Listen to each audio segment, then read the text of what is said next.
Bienvenido a este viaje a través de uno de los casos más inquietantes registrados en la historia de Georgia. Antes de comenzar, te invito a dejar en los comentarios desde qué lugar estás viendo este relato y la hora exacta en la que lo estás escuchando. En Ecos del Yugo, nos interesa saber qué rincones del mundo y en qué momentos del día o de la noche llegan estas historias documentadas que el tiempo casi ha borrado. El año era 1847. Y la hacienda Caldwell se erguía con orgullo entre los extensos campos de algodón del condado de Wilkes, en Georgia. La casa principal, con sus majestuosas columnas blancas y su amplio porche envolvente, era considerada la joya de la región. Se alzaba sobre una suave colina que dominaba más de 800 acres de tierra fértil, símbolo de riqueza y poder. El apellido Caldwell tenía peso en los círculos sociales del lugar, no solo por su fortuna considerable, sino también por las hermanas gemelas que se habían convertido en tema de murmullos en toda la zona. Elizabeth y Catherine Caldwell, idénticas hasta el pequeño lunar sobre la ceja derecha, habían cumplido 22 años aquella primavera, una edad a la que la mayoría de las jóvenes de su posición ya estarían casadas y con hijos. Lo que pocos fuera de la plantación sabían era que, detrás de la fachada impecable de la elegancia sureña, una serie de acontecimientos estaba a punto de desatarse, poniendo en riesgo no solo la reputación, sino también el legado entero de los Caldwell. Según los registros del condado, descubiertos durante una renovación del juzgado en 1952, la madre de las gemelas había muerto al darles a luz, dejando a su padre, Thomas Caldwell, a cargo de criarlas solo. Thomas nunca volvió a casarse. Dedicó su vida por completo a sus hijas y a la expansión de su imperio algodonero. La primera señal de que algo extraño ocurría en la plantación Caldwell llegó en forma de una carta escrita por la vieja, ama de llaves de la familia, Margaret Sullivan, dirigida a su hermana en Savannah. La carta, fechada el 8 de abril de 1847, mencionaba algo peculiar. Las señoritas jóvenes han comenzado a pasar un tiempo inusual en los barracones, y el amo parece extrañamente despreocupado por ello. Décadas después, esa carta sería hallada cuidadosamente guardada entre las páginas de una Biblia familiar, donde había permanecido oculta durante más de un siglo. Los barracones, a los que Margaret se refería, eran las viviendas de los esclavos, un conjunto de pequeñas estructuras de madera ubicadas aproximadamente a medio kilómetro de la casa principal, justo más allá de un grupo de robles que las ocultaban de la vista. La plantación Caldwell mantenía alrededor de 70 personas esclavizadas, una cifra modesta en comparación con otras propiedades vecinas, pero suficiente para trabajar la tierra y sostener el funcionamiento de la hacienda. Entre esos 70 nombres, 2 hombres se convertirían en el eje de los sucesos más oscuros que estaban por venir. De acuerdo con los registros de la plantación conservados en los archivos de la Sociedad Histórica de Georgia, los hombres estaban registrados únicamente como Samuel y Elijah, ambos comprados en 1842, a una hacienda de Carolina del Sur que había caído en la ruina financiera. Lo que hacía inusual a Samuel y Elijah, según los relatos recopilados décadas después por el historiador local William Hartwell, era su educación. Ambos sabían leer y escribir, una habilidad peligrosa en ese tiempo que habían aprendido de los hijos de su antiguo amo. Al llegar a la plantación Caldwell, escondieron cuidadosamente ese conocimiento, conscientes de que su vida podría depender de mantenerlo en secreto. Sin embargo, aquel secreto no duró para siempre. En el otoño de 1846, Catherine Caldwell sorprendió a Samuel leyendo un periódico viejo en los establos una noche. En lugar de denunciarlo, como dictaban las leyes y las costumbres del sur esclavista, Catherine guardó silencio. De hecho, según su propio diario personal, descubierto en 1964 durante la demolición de la antigua casa Caldwell, ella comenzó a reunirse en secreto con Samuel. A partir de entonces, las entradas del diario se volvieron más enigmáticas, con referencias a C y a nuestra comprensión compartida. Curiosamente, los registros de la hacienda muestran que por esa época Samuel fue reasignado de los campos a los establos, un puesto que le daba mayor cercanía con la casa principal. Los archivos históricos no aclaran con certeza lo que ocurrió después, pero la tradición oral del lugar sostiene que Elizabeth, la otra gemela, también habría formado un vínculo con Elijah, el esclavo encargado del mantenimiento de los jardines. Aquella simetría, 2 hermanas idénticas, unidas cada una a un hombre esclavizado, creaba un patrón inquietante que años después sería descrito por un periódico local como un extraño reflejo de amores prohibidos. El invierno de 1846 a 1847 fue particularmente duro en Georgia. Las heladas arruinaron parte de las reservas de algodón y el aislamiento se intensificó cuando los caminos se volvieron intransitables. Fue en aquellos meses de frío y soledad cuando las relaciones parecieron profundizarse. Una carta de Thomas Caldwell a su hermano en Charleston, fechada el 23 de enero de 1847, expresaba su inquietud. Una extraña melancolía se ha apoderado de Elizabeth. Mientras que Catherine parece febrilmente animada, temo que este aislamiento invernal haya afectado sus temperamentos en direcciones opuestas. Lo que Thomas no comprendía era que sus hijas no padecían nostalgia ni aburrimiento, sino que estaban viviendo un peligroso juego de secretos y pasiones prohibidas, un desafío mortal para las normas sociales y raciales de su tiempo. Las consecuencias de una posible descubierta serían devastadoras. Los hombres esclavizados enfrentarían tortura o ejecución, y el apellido Caldwell quedaría manchado para siempre en la historia del condado. La primera evidencia concreta de la verdadera naturaleza de aquellas relaciones apareció en una serie de mensajes codificados, hallados entre las páginas de un tomo de poesía que pertenecía a Elizabeth. Esas notas, escritas en papelitos y fechadas a lo largo de febrero de 1847, parecían contener citas clandestinas y expresiones de devoción. Una nota particularmente reveladora decía: el lugar de siempre a medianoche. La luna estará nueva y nos cubrirá. Dice que C y S se unirán. 4 corazones latiendo como 2. La sugerencia de que las gemelas no solo estaban al tanto de los amores prohibidos de cada una, sino que coordinaban activamente sus encuentros, añadió una capa de conspiración al relato.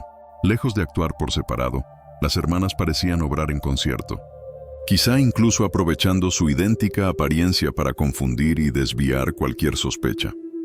El punto de inflexión llegó el 15 de marzo de 1847, cuando Thomas Caldwell anunció durante la cena que había arreglado matrimonios para ambas hijas con los hijos de prominentes hacendados de condados vecinos. Según el diario de Catherine, la noticia fue recibida con compostura exterior, aunque bajo mi sonrisa, mi corazón se volvió piedra. No se registra la reacción de Elizabeth, pero los hechos posteriores sugieren que compartía la oposición de su hermana al plan paterno. 3 días después de ese anuncio, en la madrugada del 18 de marzo, ocurrió algo que cambiaría para siempre la historia de la familia Caldwell. El capataz de la plantación, James Whittaker, despertó por lo que más tarde describiría en una deposición como un alboroto como jamás había oído. Al investigar, descubrió que se había prendido un pequeño fuego en uno de los depósitos cercanos a los barracones de los esclavos. El incendio fue controlado con rapidez y causó daños mínimos, pero la confusión desveló un problema mayor. Samuel, Elijah y las gemelas Caldwell habían desaparecido. De inmediato se organizó una búsqueda. Se alertó a las plantaciones vecinas y se enviaron patrullas por todos los caminos y veredas que salían de la propiedad Caldwell. La suposición inicial, registrada en el diario de Whittaker, fue que los hombres esclavizados habían huido y en un acto de audacia inconcebible, habían raptado a las hijas del amo. Se ofreció una recompensa sustanciosa por su captura y la situación escaló hasta convertirse en una de las mayores cacerías humanas en la historia del condado. Quienes participaron relataron que Thomas Caldwell se transformó en un hombre poseído, casi sin comer ni dormir mientras la búsqueda continuaba. Lo que las partidas de rastreo no sabían, y que no se descubriría hasta mucho después, era que el fuego había sido provocado deliberadamente por Elizabeth como distracción. Este detalle saldría a la luz en 1868, cuando una antigua sirvienta de la casa, Ruth, dio testimonio a un periodista del norte que documentaba relatos del sur anterior a la guerra. Según Ruth, Elizabeth le confió horas antes del incendio lo que iba a suceder y le pidió guardar silencio. La búsqueda se prolongó semanas, extendiéndose a condados vecinos y cruzando incluso fronteras estatales. Mientras tanto, la salud de Thomas se deterioró con rapidez. Los registros de la hacienda muestran que para abril había quedado postrado en cama, atendido solo por su sirviente de confianza y por un médico de Augusta, llamado en 2 ocasiones. Entonces, el 2 de mayo de 1847, llegó una carta a la plantación Caldwell. Su contenido nunca se reveló por completo en registros públicos, pero su efecto fue inmediato. Al leerla, Thomas sufrió lo que su médico describió como un paroxismo de ira, seguido de un colapso del que no se recuperó. Murió 3 días después, con la causa consignada simplemente como apoplejía, lo que hoy llamaríamos un derrame cerebral. Tras la muerte de Thomas Caldwell, la administración de la plantación pasó a manos de su hermano Edward Caldwell, quien viajó desde Charleston para hacerse cargo de los asuntos familiares. Fue durante su minuciosa revisión de los documentos de la finca que descubrió algo asombroso en el estudio privado de su difunto hermano.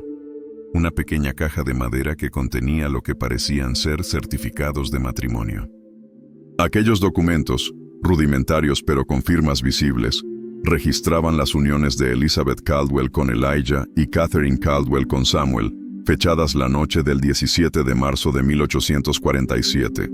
Los certificados iban acompañados de una carta, escrita aparentemente por Catherine, en la que explicaba que ambas hermanas se habían enamorado de los dos hombres y, sabiendo que su padre jamás aprobaría tal unión, habían ideado un plan para escapar juntos. En la carta, Catherine relataba que llevaban meses preparando la fuga, guardando pequeños objetos de valor y planeando una ruta hacia el norte, hacia los Estados Libres, donde podrían vivir, si no abiertamente, al menos sin el miedo constante a ser capturados o separados. Pero lo que más perturbó a Edward fue la revelación de que sus sobrinas no habían sido secuestradas, sino que se habían marchado por voluntad propia, abandonando su apellido, su posición privilegiada y todo su mundo por lo que Catherine describía como la única felicidad verdadera que hemos conocido.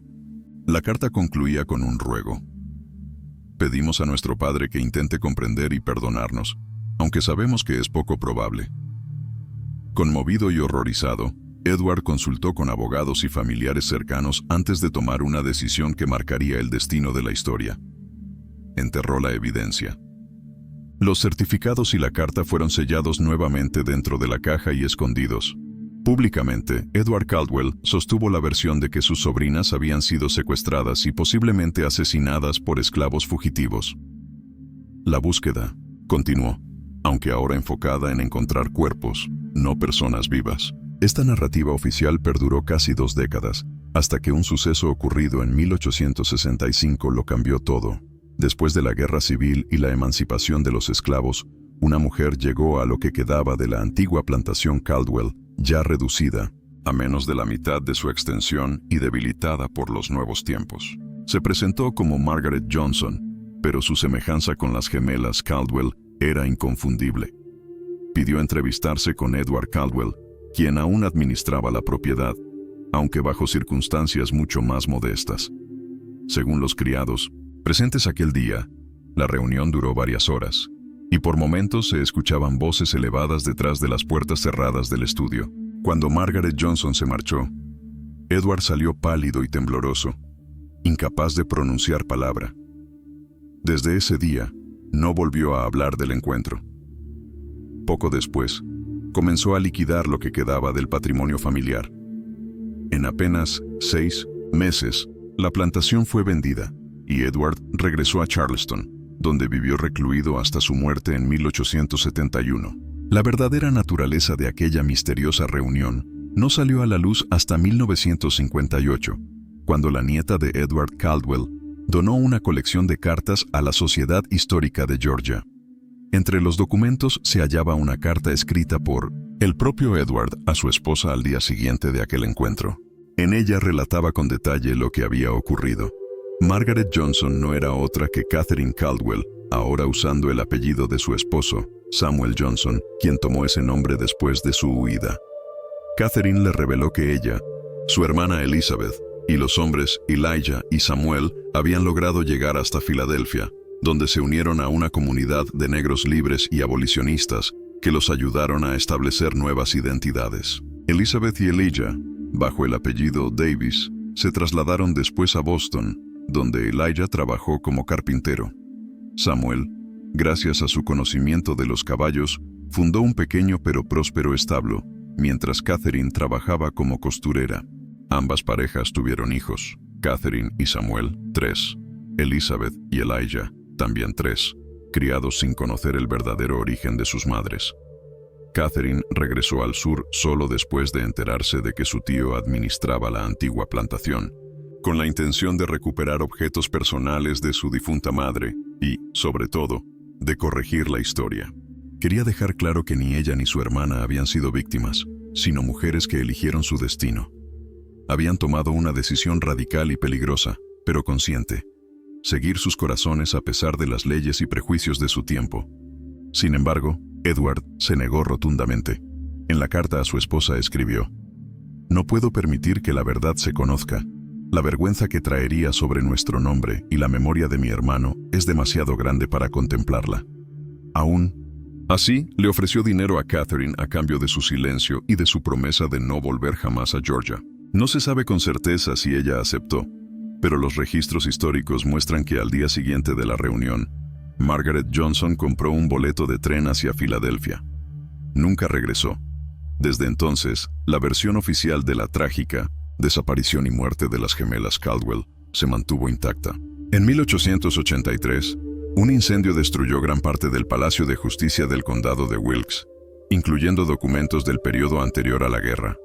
Esa pérdida de archivos borró casi toda posibilidad de reconstruir los hechos con claridad. Con el paso del tiempo, la historia se transformó en leyenda local. Se añadieron elementos fantásticos y sobrenaturales, y lo que en esencia había sido una historia de amor prohibido y elección moral, se convirtió en un relato espectral de fantasmas y maldiciones. No fue sino hasta 1964, durante la demolición de la vieja casa Caldwell, que la verdad comenzó a resurgir. Los obreros encontraron el diario de Catherine escondido dentro de una pared secreta de su antiguo dormitorio. Aquel diario, que abarcaba el periodo de enero de 1846 a marzo de 1847, se convirtió en la primera fuente directa escrita por una de las protagonistas. Sus páginas revelaron una historia mucho más profunda de lo que las leyendas habían contado. No se trataba solo de un romance prohibido, sino de una transformación moral y espiritual. Catherine relataba su sorpresa inicial al descubrir que Samuel sabía leer, una revelación que en su mundo equivalía a una traición al orden establecido. Lo que empezó como curiosidad pronto se convirtió en una conexión intelectual genuina y, finalmente, en amor. En esas páginas, Catherine confesaba haber tenido largas conversaciones con Samuel sobre filosofía, religión y libertad.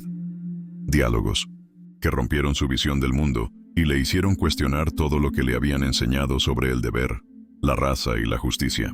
En una entrada fechada el 12 de noviembre de 1846, escribió: «He estado ciega, no solo ante el sufrimiento que me rodea, sino ante la esencia misma de lo que significa ser humano.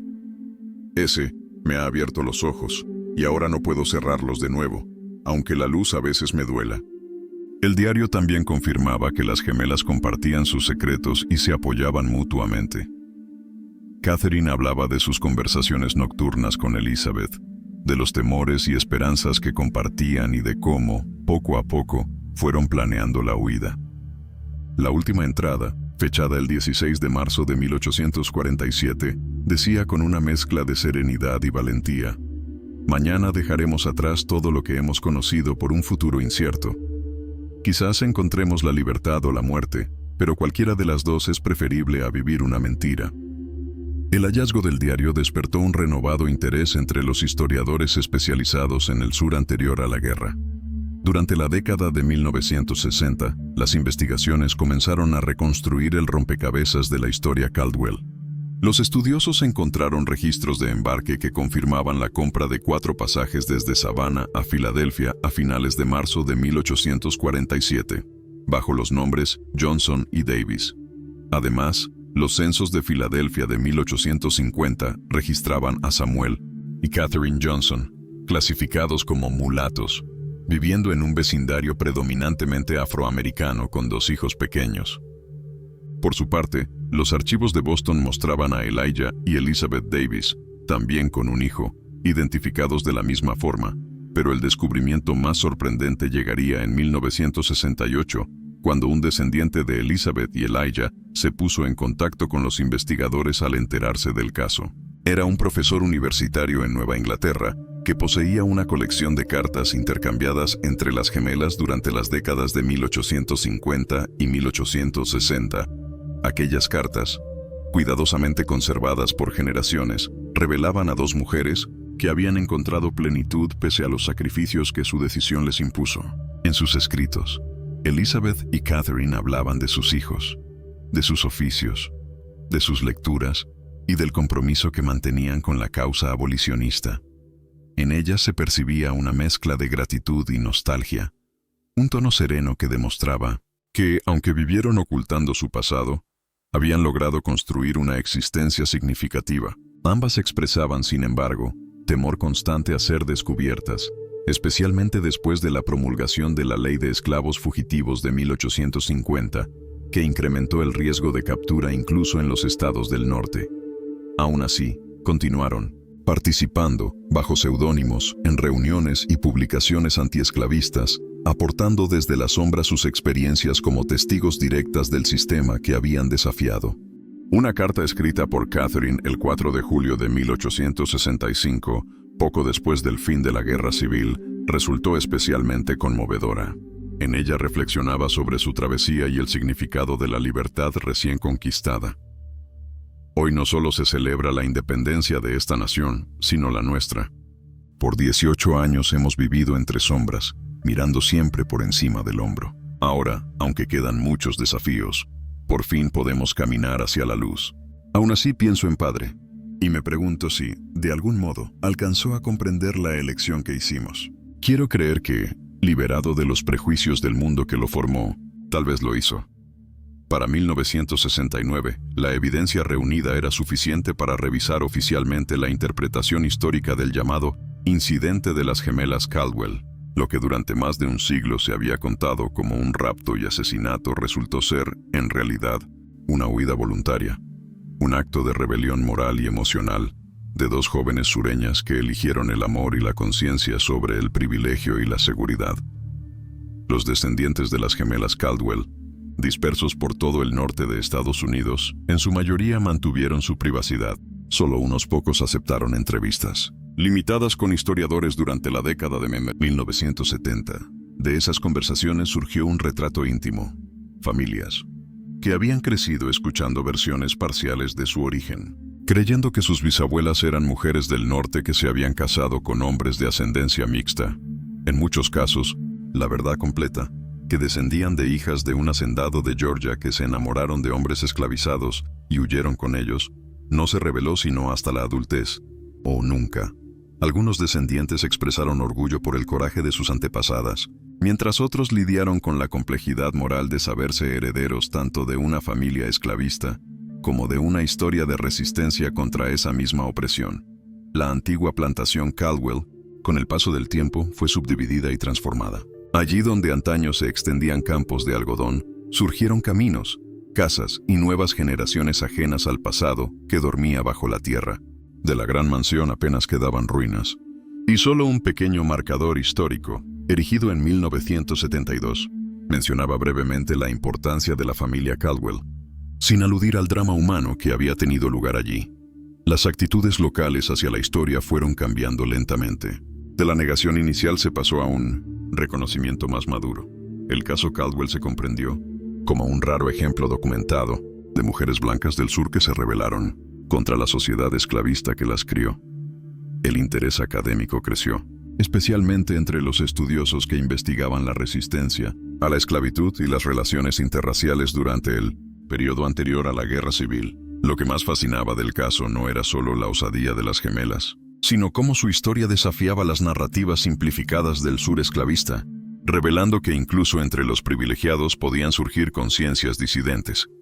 Las páginas del diario de Catherine mostraban que, pese a haber sido criadas en un entorno de dominio y racismo, ambas despertaron a una verdad interior. Comprendieron la humanidad del otro lado de las cadenas. En una de sus reflexiones más citadas escribió: "No elegimos nacer en un mundo de amos y esclavos, pero sí podemos elegir si aceptarlo o no". Con esa frase, Catherine resumía lo que haría que su historia trascendiera siglos. En su elección y en la de su hermana, arriesgarlo todo por seguir la voz de la conciencia, nació un legado que aún resuena. Un testimonio de que la libertad no siempre se conquista con guerras, sino con actos individuales de valentía moral. Quizás el aspecto más sobrecogedor de la historia Caldwell sea el silencio que la envolvió después, cómo la verdad fue enterrada, cómo el relato fue manipulado por quienes permanecieron, Y como otras historias similares probablemente se perdieron para siempre. Ese eco, ese murmullo que viaja a través del tiempo, nos recuerda cuántos actos de resistencia, pequeños o grandes, han quedado sin registro y sin memoria. Lo que sabemos de Elizabeth, Catherine, Samuel y Elijah nos llega solo en fragmentos, páginas de diarios, cartas, registros oficiales que nos dicen cuándo nacieron, pero no como soñaban. Nos queda imaginar el valor que debió requerir salir de noche, abandonar lo conocido y adentrarse en la oscuridad, buscando una libertad que tal vez no existía del todo, pero que al menos era suya. La vieja casa donde crecieron las gemelas Caldwell ya no existe. Los campos donde Samuel y Elijah trabajaron fueron reclamados por el tiempo y la urbanización. Todo lo que permanece es la historia misma, conservada no en monumentos de mármol ni en placas de bronce, sino en archivos polvorientos y memorias familiares. Un susurro del pasado que sigue preguntando al presente. En cuanto a la caja de madera que contenía aquellos toscos certificados de matrimonio, el testimonio tangible del pacto prohibido de marzo de 1847, su paradero sigue siendo un misterio. Algunos historiadores creen que Edward Caldwell la destruyó antes de morir, incapaz de enfrentar el peso moral de su contenido. Otros sostienen que podría seguir oculta, escondida entre alguna colección olvidada, esperando ser redescubierta, como la verdad que guardaba. La búsqueda de esa verdad continúa, no solo por parte de los investigadores, sino también por todos los que intentan comprender la complejidad del pasado compartido. En esa búsqueda, la historia de las gemelas Caldwell se levanta como un recordatorio de que la historia no está hecha solo de leyes, guerras y grandes hombres, sino también de corazones individuales, de pequeños actos de valentía capaces de alterar el curso de lo establecido. En 1966, otro hallazgo extraordinario arrojó nueva luz sobre la historia. Durante una venta de bienes en Filadelfia, se descubrió un pequeño diario encuadernado en cuero, dañado por el agua, pero todavía legible. Pertenecía a Samuel Johnson, el mismo. Samuel que había trabajado en la plantación Caldwell, y contenía entradas escritas entre 1848 y 1859. Aquel documento se convirtió en la primera narración, escrita desde la perspectiva de uno de los hombres esclavizados que protagonizaron la fuga. Samuel relataba con minuciosidad los preparativos, cómo, durante meses, acumularon provisiones, estudiaron mapas y memorizaron las rutas del ferrocarril subterráneo. Describía su viaje hacia el norte como una odisea de 6 semanas, viajando solo de noche, escondiéndose durante el día, dependiendo de una red de personas solidarias que arriesgaban su propia libertad para ayudarlos. Una de las entradas, fechada el 2 de abril de 1847, decía: «Hoy estuvimos cerca del desastre. Una patrulla detuvo el carro en el que íbamos ocultos bajo sacos de grano». Elizabeth, pese al terror, habló con tal firmeza al patrullero, fingiendo que viajaba a visitar parientes, que lo convenció. Su voz no tembló ni una vez, aunque sentía a Catherine temblando a mi lado. Cuando por fin se marcharon, contuvimos el aliento durante lo que pareció una eternidad. El diario de Samuel Johnson también ofrecía una mirada íntima a los conflictos emocionales que lo acompañaron después de alcanzar la libertad. Escribía sobre la culpa de haber dejado atrás a familiares aún esclavizados en la plantación Caldwell, sobre la extrañeza de vivir en libertad y sobre la vigilancia constante necesaria para sobrevivir en una ciudad que, aunque libre, seguía plagada de prejuicios y peligros. Entre sus reflexiones más conmovedoras se hallaba una entrada de 1852, donde se percibe la ternura y la conciencia de la pérdida. A veces se habla de lo que dejó atrás por estar conmigo. Le recuerdo que sé exactamente lo que sacrificó, quizá mejor que ella misma. Hay días en que la veo mirar desde la ventana a las mujeres de vestidos finos, y me pregunto si se arrepiente, pero entonces me mira, y en sus ojos veo la misma determinación que la llevó a elegir esta vida, esta libertad, este amor, imperfecto, pero nuestro. El diario también reveló que el contacto con Georgia no se había perdido del todo.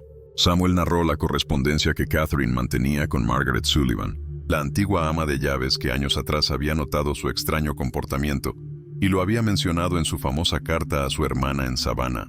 Margaret, que después de la muerte de Thomas Caldwell se había mudado a Richmond, sirvió como fuente discreta de información sobre lo que ocurría en el sur y las consecuencias de la desaparición de las gemelas. A través de esas cartas, Catherine supo de la muerte de su padre y de cómo su tío Edward había tomado control de la plantación. Esa noticia fue, según Samuel, la que motivó el regreso de Catherine a Georgia en 1865, un viaje que él describió como imprudente, pero necesario para su paz interior. Su anotación posterior al regreso de ella revelaba la desilusión que le produjo aquel encuentro. Volvió más inquieta de lo que se fue, cargando el peso de los últimos días de su padre. Saber que murió creyendo que ella había sido raptada, y quizás asesinada, la atormenta de un modo que no puedo aliviar. En 1967, los investigadores hallaron otro conjunto de documentos que añadió más piezas al rompecabezas. Los registros de una pequeña congregación metodista africana en Filadelfia, donde estaban anotados los bautismos de los hijos de las familias Johnson y Davis. Allí se revelaba un detalle tierno y revelador. Elizabeth fue madrina del primer hijo de Catherine, mientras que Catherine fue madrina de la hija de Elizabeth, confirmando que, pese a la distancia, las hermanas conservaron un lazo indestructible. Los registros eclesiásticos también mostraban que ambas familias cambiaron varias veces de residencia dentro de Filadelfia y Boston, probablemente debido al miedo constante a ser reconocidas o perseguidas. El temor se intensificó tras la aprobación de la ley de esclavos fugitivos, que permitía capturar y devolver a quienes habían escapado, incluso en los estados libres. De acuerdo con la documentación, las familias se mudaban aproximadamente cada 2 años, un indicio del nerviosismo permanente que debió caracterizar sus vidas. Sin embargo, a pesar de esa inestabilidad, lograron levantarse desde la nada.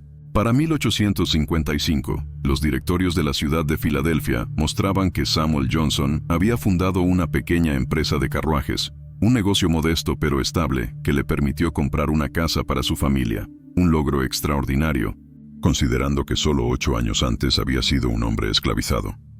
Mientras tanto, Elijah y Elizabeth Davis habían dejado Boston y se habían trasladado a una comunidad agrícola en el oeste de Massachusetts hacia 1854.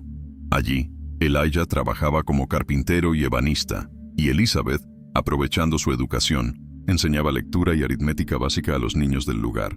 Su vida rural les ofrecía tranquilidad y discreción, una capa adicional de protección frente a cualquier intento de rastreo. Un descubrimiento especialmente relevante llegó en 1968, cuando un investigador encontró en los archivos de varias organizaciones abolicionistas menciones a 2 mujeres, identificadas con seudónimos, que escribían cartas y artículos para periódicos antiesclavistas. Las autoras resultaron ser Catherine Johnson y Elizabeth Davis. Bajo nombres falsos, habían redactado una serie de textos publicados entre 1852 y 1858 en el periódico The Liberator y en otras publicaciones del movimiento.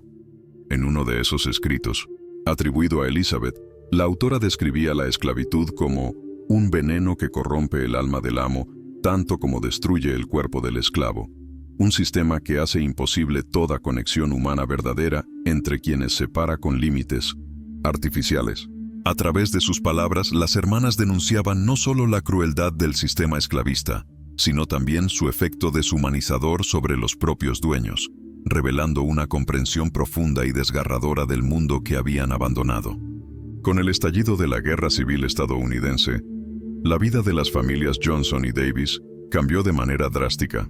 Los diarios y documentos de la época muestran que tanto Samuel como Elijah siguieron con atención el desarrollo del conflicto, entendiendo que su destino y el de sus hijos dependía del resultado de aquella guerra. Los escritos de Samuel, especialmente los que cubren los años 1861 a 1865, transmiten una mezcla de esperanza, temor y responsabilidad moral.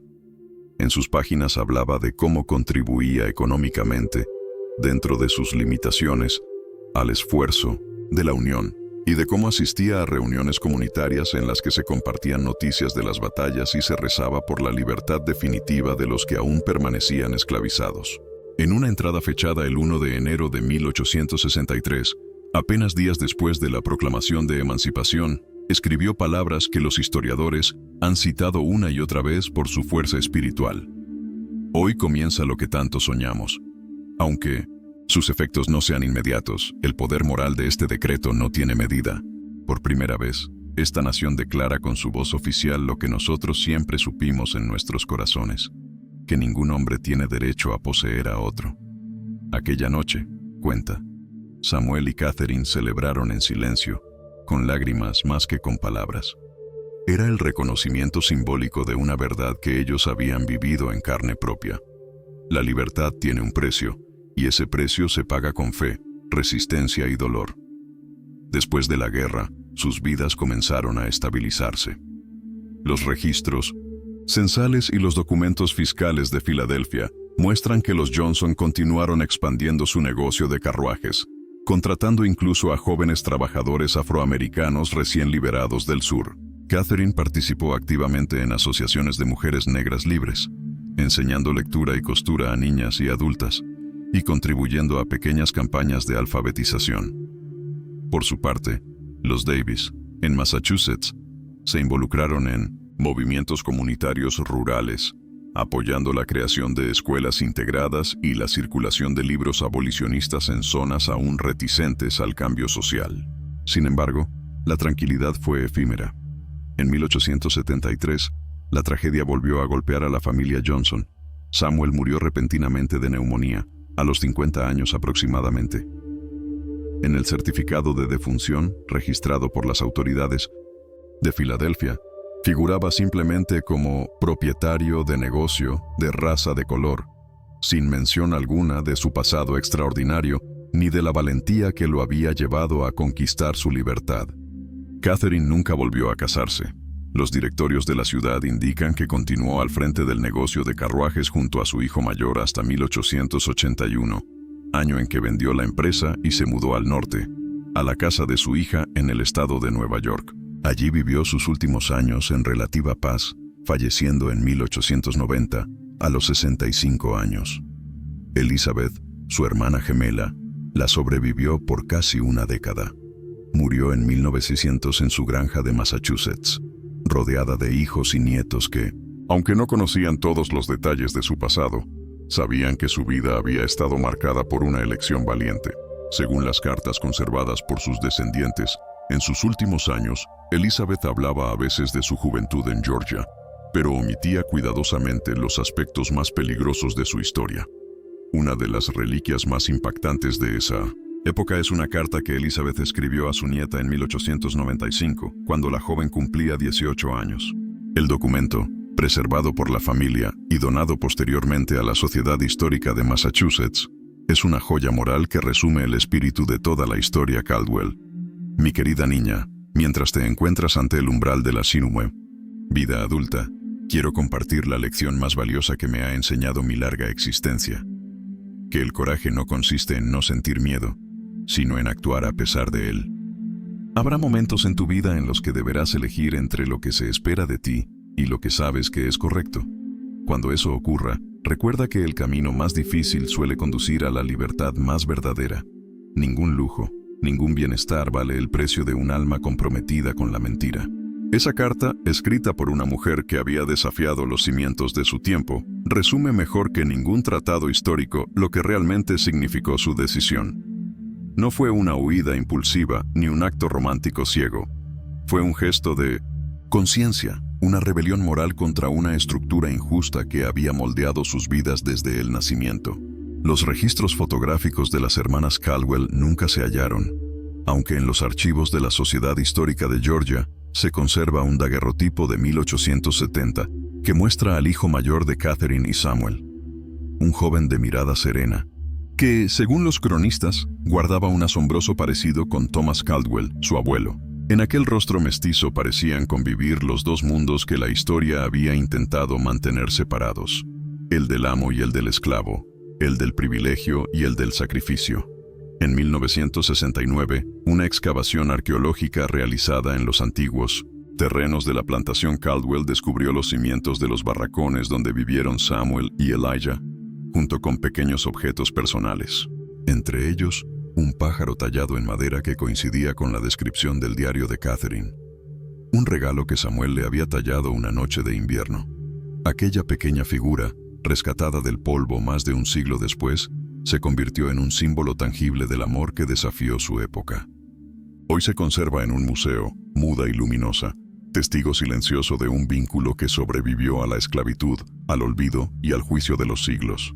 La historia de las gemelas Caldwell, Elizabeth y Catherine, y de los hombres a quienes amaron, Samuel y Elijah, ha inspirado desde entonces incontables artículos, novelas históricas, estudios académicos e incluso una obra teatral. Sin embargo, a pesar de su enorme relevancia, sigue siendo poco conocida fuera de los círculos especializados.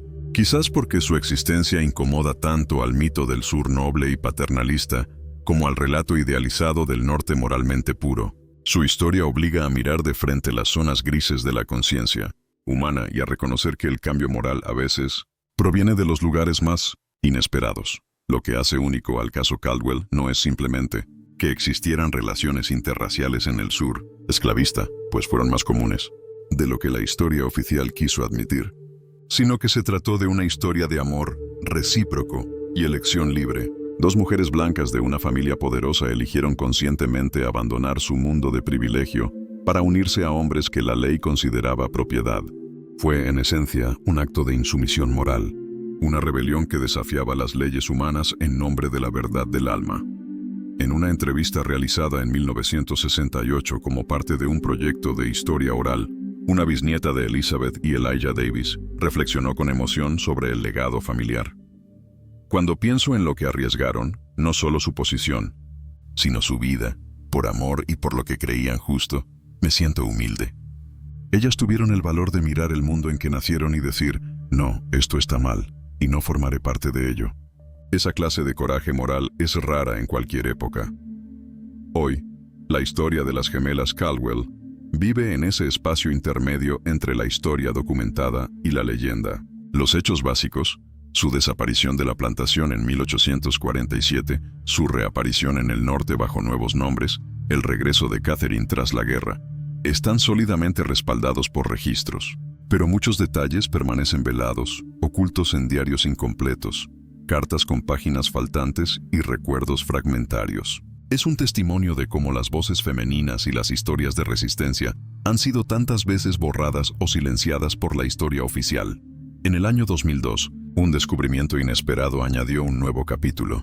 Durante la renovación de una antigua casa de huéspedes en Filadelfia, un edificio que en el siglo XIX había servido como refugio para fugitivos del ferrocarril subterráneo, los obreros hallaron una cavidad en una chimenea. Dentro había una bolsa de tela envejecida que contenía un medallón dorado con minúsculos retratos de dos jóvenes mujeres idénticas y un papel doblado donde se leía: Elizabeth y Catherine, Georgia, 1844. Los expertos concluyeron que las imágenes pertenecían, sin duda, a las gemelas Caldwell, retratadas pocos años antes de su huida.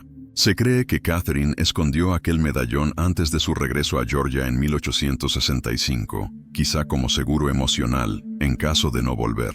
Las miniaturas las mostraban con rostros serios y vestidos de encaje, en la plenitud de su juventud. Nadie podría haber imaginado que esas mismas mujeres, que parecían encarnar el ideal sureño de delicadeza, pronto desafiarían el sistema que las había moldeado. Hoy, los descendientes de los Caldwell, Johnson y Davis viven dispersos por todo Estados Unidos. Algunos conocen la historia completa, otros solo fragmentos. Muchos la guardan como una memoria familiar sagrada, una mezcla de orgullo y contradicción. Porque las gemelas Caldwell fueron, al mismo tiempo, herederas de un sistema injusto y artífices de su ruptura. Su legado no pertenece solo a una familia, sino a la humanidad entera. La prueba de que incluso en los lugares más oscuros puede surgir una chispa de redención. La tierra donde se levantaba la plantación Caldwell está hoy cubierta de barrios suburbanos.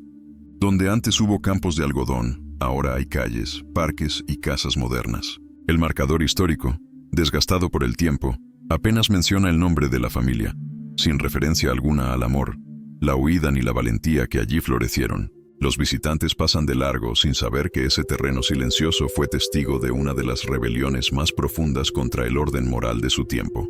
Tal vez esa invisibilidad sea, de algún modo, adecuada.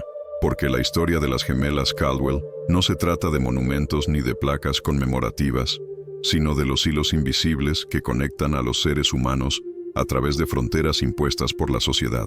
Es una historia sobre las rebeldías silenciosas que rara vez son celebradas, sobre el valor de imaginar una vida distinta a la que el mundo dicta. En su última anotación antes de escapar, Catherine escribió: «Mañana daremos un paso hacia la oscuridad, sin saber si encontraremos la luz al otro lado. Pero incluso la oscuridad de la incertidumbre es preferible a la falsa claridad de una vida construida sobre el sufrimiento ajeno. Sea cual sea el destino, habremos elegido libremente. Tal vez esta sea la primera decisión verdaderamente libre de nuestras vidas». Aquel paso en la noche de marzo de 1847, dado por dos jóvenes mujeres y dos hombres que el mundo prohibía amar, aún resuena en el tiempo. Es un recordatorio de que la libertad no siempre nace de los grandes discursos, sino de las decisiones silenciosas de individuos que se atreven a decir no ante la injusticia. Y mientras el viento sopla sobre los campos de Georgia, donde los robles aún se alzan como testigos mudos, la historia sigue viva, no en mármol ni en piedra, sino en el eco del yugo que se rompió, en cada conciencia que decide mirar la oscuridad y caminar hacia la luz. Así termina el relato, pero no su resonancia, porque el eco del valor, del amor y de la libertad elegida nunca se extingue. Ecos del yugo.